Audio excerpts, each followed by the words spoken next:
कांग्रेस कौन लुटेरा? कांग्रेस पार्टी लुटेरा? ठीक है लुटेरा, कांग्रेस तो लुटेरा।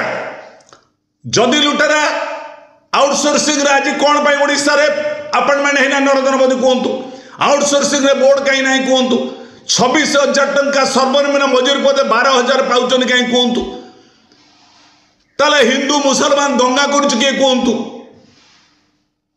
आज आवश्यक नहीं सबु जगह धर्म ना जाति ना विभेद कहतु देशर सांप्रदायिक दंगा किए कहतु ये कांग्रेस लुटारा ये कांग्रेस मुक्त भारत दरकार ये कांग्रेस मुक्त हम हिंदू मुसलमान दंगा करने ये कांग्रेस मुक्त भारत हम आउटसोर्सिंग कर्मचारी मान परमान न कर ठिकार खटेवाई ये कांग्रेस मुक्त भारत हम भौणी मान मैटरनिटी बेनिफिट देवे ना से 20 दिन कम कले 10 दिन में पीएफ काटे ये कांग्रेस मुक्त भारत हम लुटेरा आम ये कांग्रेस दल हम भारत वर्षर आईन भारत वर्षर संविधान को आज भाजपा कुठारघात करुच्ची मोर चैलेंज तो लुटेरा कहीदेले हम नहीं मुक्त करदेले हम नहीं आज क्लारिफाई कर according to law the present government of the state are not following.